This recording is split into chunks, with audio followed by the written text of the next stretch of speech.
What's up, guys? All right, we are here. Josh Davis, Thomas Mott. It is a crazy, wild Sunday. You guys see the title. I mean, it's blatantly obvious of what's actually taking place here.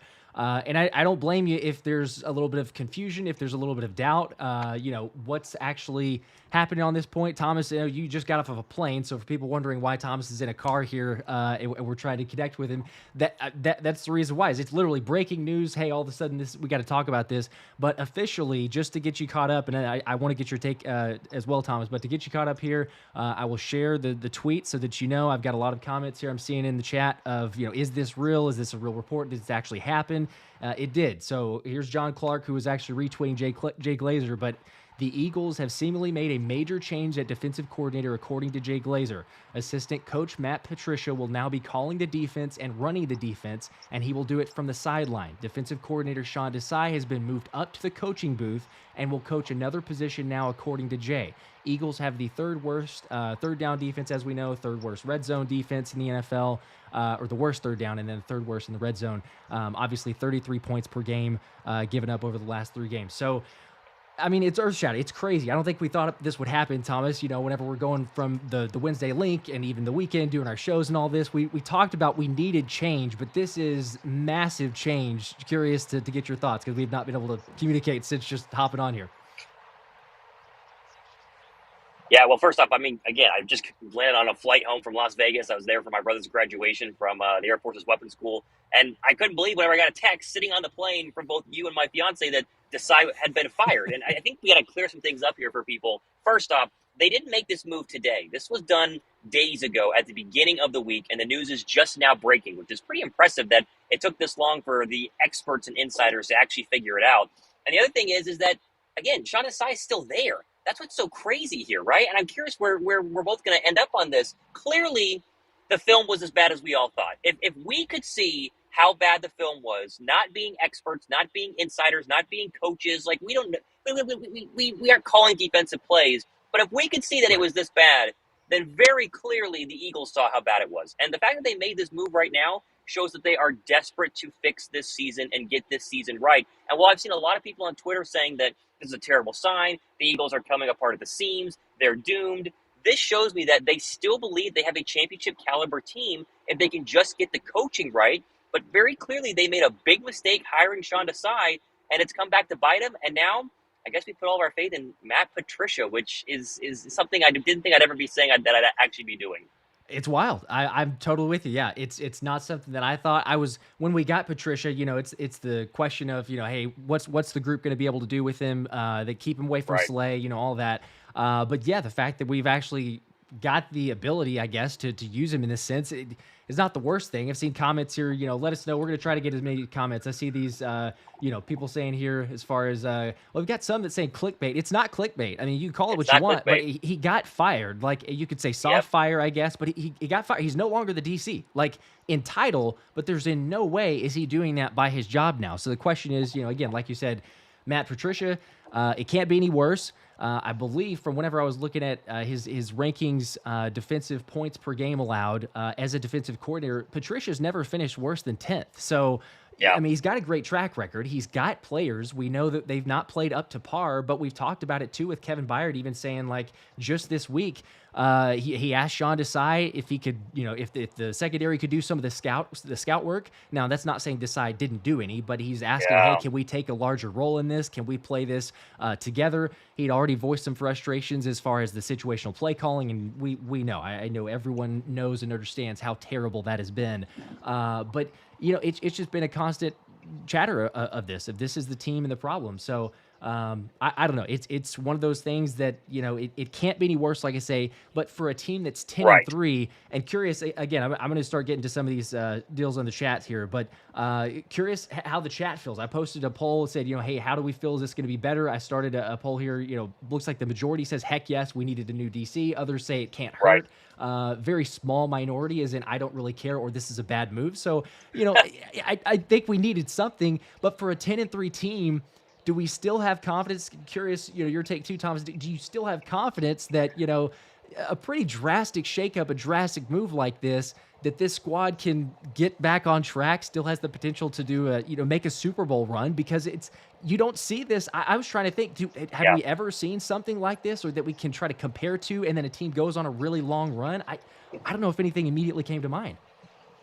Well, you just said the key phrase about 2 minutes ago. It can't get much worse. And that's what the Eagles are thinking. Like, it can't be worse than what you saw in Dallas, the game that you and I are both at, and it can't be worse than basically not getting off the field at all against the San Francisco 49ers. They basically gave Sean Desai, it seems like, a 2-game test. All right, Sean, you've had some decent quarters, you've had some bad quarters. You played some good teams, you played some bad teams. But now you're going to play the 2 best offenses in the NFC that you will have to beat again if you want to go back to a Super Bowl. Let's see how you do. Against the 49ers, we all saw they couldn't stop anybody. Against the Dallas Cowboys, again, we all saw they couldn't stop anybody. They couldn't get off the field at all, especially there in the first half. And very clearly, Howie Roseman, Jeffrey Lurie, all the front office people said, this is not going to work going forward. And Matt Patricia is really the only other option that they could throw out there and see if it sticks. And honestly, if he's 5% better, it's the right move. Because, again, how much worse can he actually be? And I get that there's, animosity towards Patricia with Slay, and the fact that he's not been a good defensive coordinator or head coach in recent history, although with Bill Belichick, he did have some pretty darn good defenses. This feels like a move that you can't lose on, because the Eagles were going to be bad defensively regardless, and maybe a change of, voice in your ear in terms of play calling is a good enough move here, Josh. I think, though, I'm curious your thoughts on this.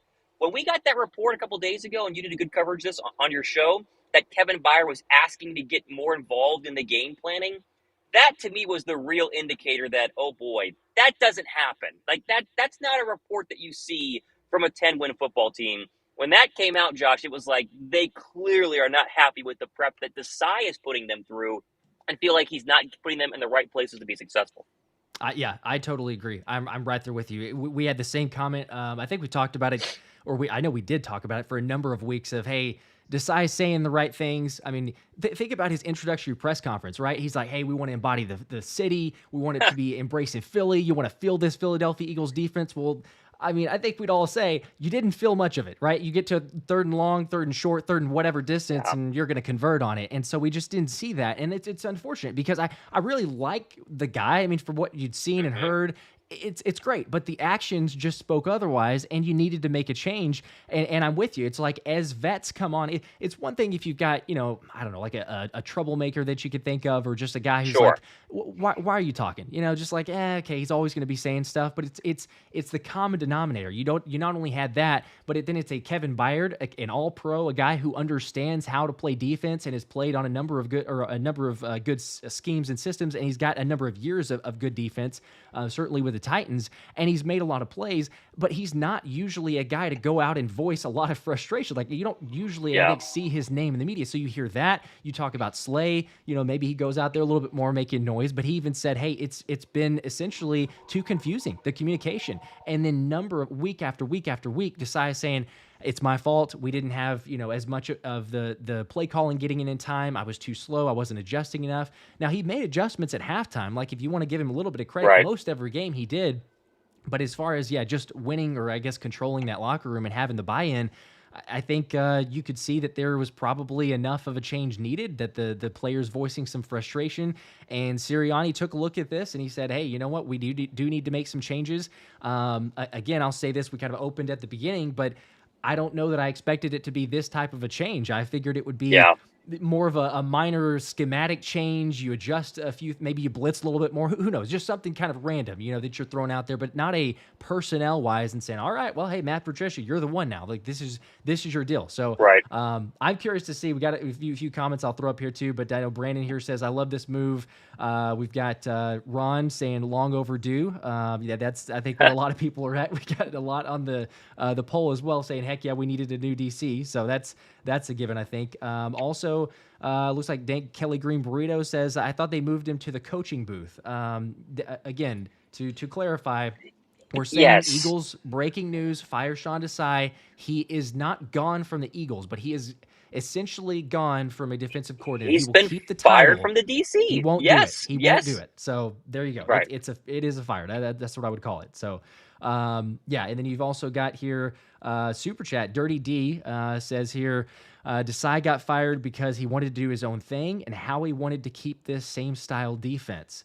Okay, I mean, I don't know if it's Maybe. necessarily possibly wanting to do his own thing. I just think it's you didn't prove it, right? I mean, just it Yeah. comes down to results. And if we went into this season saying like, and we had some holes, we do have some holes. I'm not going to say that, Sure. but you don't go into this season saying, hey, we probably have a pretty good chance of being the worst defense in the league on third down. Like, no, there's not a chance ever. You look at the personnel and say that. And so, yes, it's just been a constant theme. I know that he's dealt with a rotating door of secondary and slot corner and other positions there. So it's not like it's been the easiest necessarily from Desai, and certainly being, coming over to a new organization. But the writing was on the wall. I think we had to make a change. I felt like it would be next season. Not gonna lie, feels a little odd, strange to do it this quickly. But here we are. You got to make do now. You got Seattle coming up, so it's wild.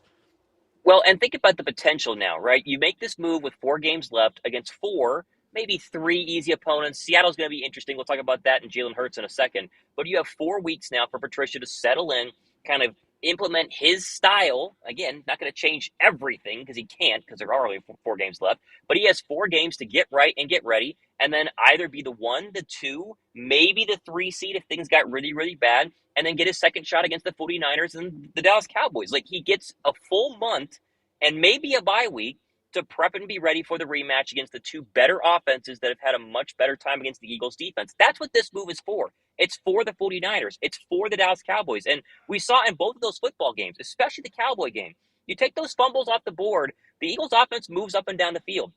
They could score 30 points against both of those teams. But can your defense not let the other team score 30 points? That was always the fear. And I think this all comes down to the fact that, again, if you want to be glass half full, like I'm choosing to be, especially for tomorrow night, Yeah. they still believe this is a good football team. You don't make this move if you don't think that you can actually go win a Super Bowl, because then you just kind of ride Desai out, you lose in the playoffs, and then you fire him and restart next year. They still think this team can win it all if the defense doesn't give up 70% of their third downs and, 30 plus points a game. If this defense can hold teams to 24 points a game, we're going to win games. It's going to be just fine. There's still talent on this roster. Avonte Maddox is going to be coming back. Slay's going to come back. But all they needed to do was make this move and give it a shot. And now they have a shot to be a better defense. And I think we all can hang our hat on at least the hope of that being the case. Yeah, but I would, again. There's not much that it takes to get better, so I'm with you there, and I'm choosing to be optimistic as well. It's not like it's going to be easy. It's going to be a change. It's going to be a shakeup, but I think that's what this team needed. And if you wanted to see, any sort of productivity, again, I like Desai as the person. There's nothing that I've read, heard, anything to discredit that, but it's just the productivity always that we saw, or the lack of it. And with this team, I mean, you could argue, like it's an incredibly short tenure as a defensive coordinator, certainly with the Eagles here in this situation, but like he had a lot of chances to prove himself, to right the ship, to get it a little bit better. And, granted, he did deal with some injuries, but I mean, honestly, like stats wise, even you could look and say, earlier in the season, he was better. Like he's gotten more players, and then you get a Kevin Byard, and hey, maybe there's a little bit of a power struggle, sure. Like how he goes out and makes a big move, and it's like, hey, Kevin Byard's not playing well. Like maybe, but overall, just in general, and you start talking and hearing from the players, and they're talking to the media, and there's leaks on that side too. It's like, look, there's a lot of frustration here, and I just don't know that they had as much of the confidence in the room as maybe what the Eagles were trying to sell to us in the press conferences, or hey, we're all on the same page. And that's why you're going to get some of the change. So it's wild. I still can't fully comprehend. Just again, in case you're joining, you're hopping on here right now, just a refresher, but from Jay Glazer, was the first one, but the little Eagles scoopage today is what he said. Philly very quietly made a change at defensive coordinator this week, moving out Sean Desai and replacing him with Matt Patricia. Desai remains with the team in a different capacity, but Patricia now runs and calls the defense. So again, I see some of the comments here of not officially fired. I mean, I don't know what you want to call it. If you're working a day job and all of a sudden your boss says, hey, you're not doing that anymore, you're moving over here. Like, to me, that's fired. If you want to call it demotion, sure, I guess that's fine too. But sure. I think it's semantics at that point. So curious, I guess too, and to get your take on this, because I've seen some comments. I started thinking this also. this is announced today, and you talked about it. Hey, they did a good job keeping it under wraps, right? Mhm. This probably happened before. Kind of same deal with Darius Slay having the knee surgery, going to be back for sure, or Yeah. sounds like reports for sure by the end of the season. Not sure if he'll play again though in the regular season, but should be certainly back by playoffs. They kept that one somewhat under wraps too because they had the surgery earlier and they were getting ready to have everything good to go.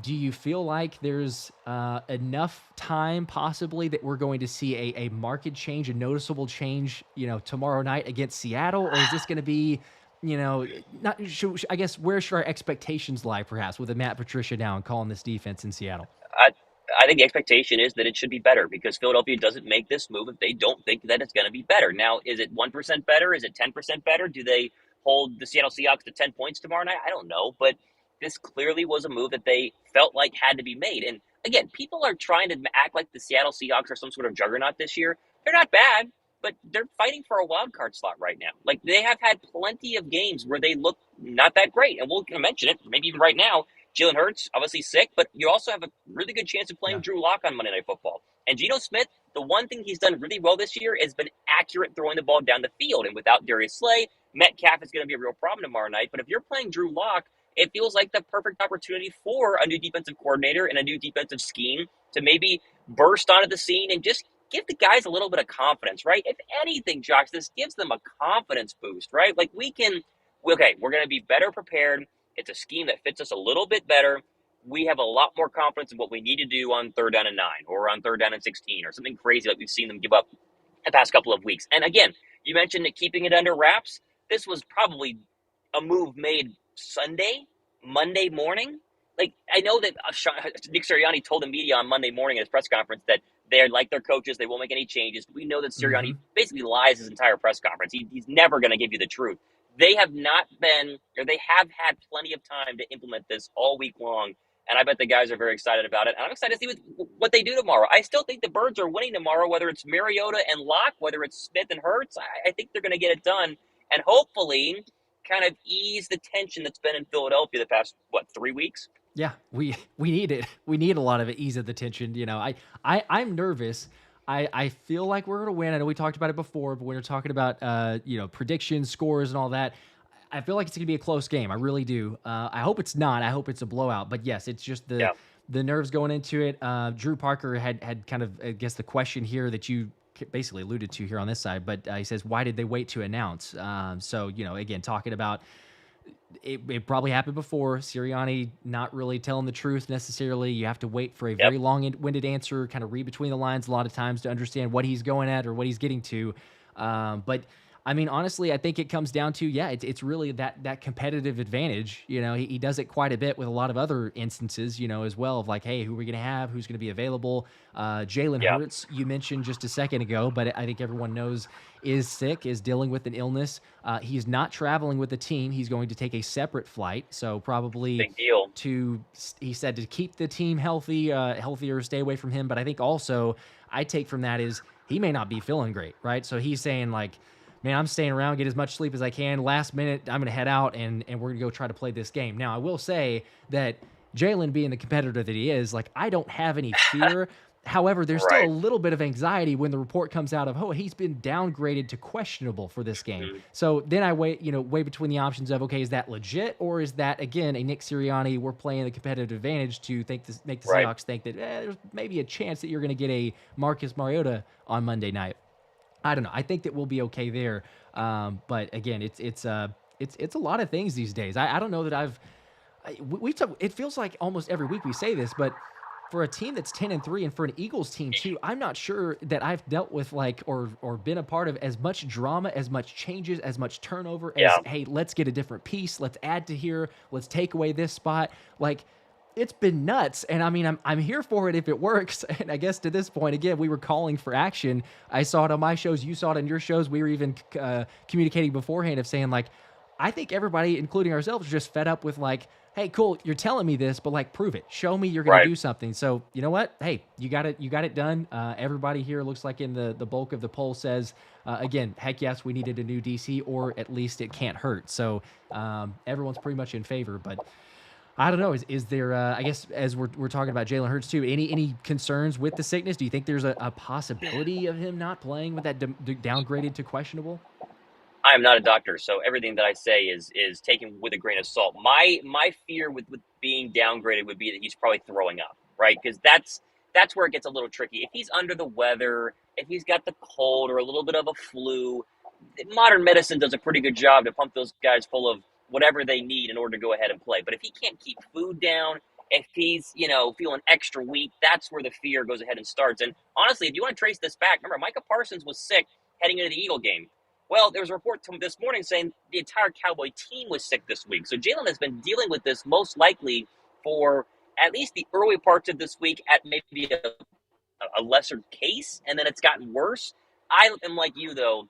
I'd be absolutely shocked if Jalen Hurts can't play. If Jalen Hurts can't play tomorrow night, he clearly is so darn sick that any one of us mere mortals would barely be able to get off of our couch, right? Like, he's going to suit it up. And if he doesn't, well, guess what? You're going to have to run the football tomorrow night regardless. But if you got Marcus Mariota in there, they better run the football. Why not activate Rashad Penny? It's his former team. I'm just saying. But I think he's going to be okay. But watching him get downgraded is definitely a concern. Yes. Unfortunately, as we know, we're not going to get that. We're not going to get a Rashad Penny as much as we might want to see that on that side. And again, it's one of those situations of we're probably never going to see him really, unless you get an injury, as sad as that might be. But it is what it is. Really quickly here, I'll throw these up here. Got a couple other comments. This is kind of a favorite here, I guess. And look, it says the reason the title reads "fired" is to get more clicks. We all know he's just demoted. Okay.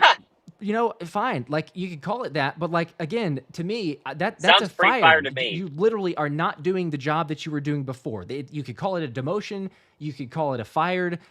Yeah, maybe you're going to get a little bit more clicks here, but apparently, I mean, some people are against this. I've got another one here from Rodney Smith. I almost unsubscribed with the title of the live, shaking my head. I didn't think that's big of a deal. I get that there's clickbait, and I'll be honest. I understand. I will admit to it. I have put some clickbait out there, and I apologize. I'm trying to be better. This one to me did not feel like that. I don't know what else you want to call it, because he's done with his role. He's not doing it. He's got the title. He's not the defensive coordinator. He's got the title technically, but he is not the defensive coordinator. He's not the play caller anymore. So I don't know, but and guess what? He won't be the rest of the year. This is not a move that you make and then next week you bring him back, and now he's back to being active DC. No, he's done. He'll be fired officially from the team at the end of the year, but he is gone. Yeah, it's ridiculous. Yeah. There's no way he's staying around. So we'll see. Right. Okay, so really quickly, we'll go for a couple more minutes here before we break this off. But talking about, obviously, again, you're going to change with Patricia. You're hoping to see some differences here. He's probably had about a week to go with this. Get ready to game plan prep. We know it's nothing new to him play calling. He's not going to be a fish out of water or anything like that. It's new personnel. But, I mean, he's been with the squad. He's been watching the games. He's had, he's been in the ear, right? So this is not going to be crazy. Right. Now, he's going to be dealing with a little bit of different personnel, though, in the sense of, hey, Slay's not going to be there, like we mentioned, the knee surgery. We look at some of the other injuries that they're dealing with of Zach Cunningham, who's not going to be there. So you got a different linebacker. Shaq Leonard would be my assumption is you're going to get roll with Shaq Leonard and Nicholas Morrow. Any concerns as far as where we've got with the injuries going into this game, Seattle's matchup, anything on that side, certainly with the new guys? I mean, we're talking about baptism by fire here for one Keely Ringo. I think the report this morning was that he's most likely to start, which makes sense. But if there was a young cornerback you'd like to see against DK Metcalf in terms of size and physicality, it would be Ringo. Now, I know that Ringo's hips can be a problem and, laterally this and laterally that. I'm not saying he's going to dominate DK Metcalf. You're going to have to roll with the punches and let DK get his tomorrow night. But, hey, Ringo was drafted pretty high, and he basically didn't play at all this year, and then suddenly was thrust into the Cowboy game last week and made some bad plays, made some good plays, but he's getting, on-the-job training, and let's just hope he can hang on tomorrow night. Again, the Seattle Seahawks are a good football team. The Seattle Seahawks are not a great football team. Philadelphia should be able to win this game, and I'm excited to see what Patricia is able to do to hopefully, create better matchups, because one of the main issues with Desai was you would see linebackers on wide receivers in the slot. You'd see the wrong cornerback, not following with the number one wide receiver. You'd see blitzes at really odd times from odd people. This at least gives you a chance that Patricia, a more experienced defensive coordinator, find the better matchups for your defense and hopefully create the 1, 2, 3 stops on third down that Philadelphia needs in order to win this game. Yep. I'm with you. You got to make some adjustments. Got to have players. I'm hopeful too that we're going to see, like you're talking about there, but I'm hopeful that we're going to see maybe a new. I don't know if it's a new swag from the players, a new confidence, a new Hmm. something, right? But it's a change that we made that we all felt we needed. You got a guy now, and even if it's just for the resume, right? Because a lot of these players wouldn't have played for Matt Patricia, and they don't know really what it's like to be with a Right. Patricia. But just the resume to say, like, this dude knows what he's doing. Like, as much as you may say about Patricia, is some guys don't like him. He didn't have great vibes with Slay, some of the Lions and all that. But like, Sure. Sure. just from his ability to coach the football and on the defensive side in particular, I think that's an extra emphasis, right? To say, hey, this is a guy that we can really get behind. So I'm definitely in favor of it. I'm looking forward to it. Again, I'm going to try to be as optimistic as I can at all times. I will say that will change very drastically if tomorrow night, we're ending it being like, well, we just lost another one, and that didn't look good. So hopefully that's not the case. Really quickly, I'll get to a couple more chats here before we wrap up. But Andrew Nathan with a super chat, $2. Appreciate the support. It says, leave the man alone, chat. He's one of us. So I think that may be referencing some of the others there. We also got Des There you Morris go. here. Says, you're tripping. It's not that big of a deal with the title. Even if you don't like the title, these dudes work hard bringing us news every day. Appreciate that, Des. I appreciate it. We try There our you go. best. Again, look, we'll both admit we never get everything right. You guys know that. You pointed out. We appreciate the accountability. To me, I didn't feel like that's a big of a deal. But again, officially, the news, just one more time, we'll say it. Sean Desai has been fired or demoted or whatever you want to call it, but he is no longer the DC. Matt Patricia is in. We'll be calling plays without Slay. Slay's probably not back until the playoffs, would be my guess. Certainly out for the next few weeks with the knee surgery. But not going to have Zach Cunningham on the offensive side, or on the defensive side. And then on the offensive side, we're going to be lacking Cam Jurgens as well as Jalen Hurts is the question, right? So we're hopeful that he's going to be there. Right. I think it's crazy if he that would be nuts. But like you mentioned, if he's throwing up, he Right. can't hold down fluids or anything like that, that would be a huge concern. So right now, I'm confident. Little cautious there though. I'm gonna say just wrap up here with score predictions wise on the game, but I'm gonna say 31-27 is what I'm sticking with. That's kind of what I went with initially. I feel like from that side, that's where I'm going. So how about you? Last call here on the prediction. I said earlier this week they'd win by double digits. I'm going to go 31-21. I'm All right. really confident that they're going to win this game tomorrow. We'll see. Okay. I love it. I hope that you're right more than me, honestly. I really want an easy game, controlling. We don't have to get all anxious and worked up. But okay. Well, hey, appreciate you guys joining as always. Make sure to like and subscribe. Share the content as well. Thomas, extra kudos to you too, just literally hopping off a plane and jumping on here. But you guys know, if anything breaks, we're live going We're first. first. Appreciate you guys. We're going to be tomorrow night. So if you want to check out the live stream, I'm going to be giving away another thing as well. So stay tuned for that. But we will see you guys tomorrow. And as always, go Birds. Sweet. See you guys.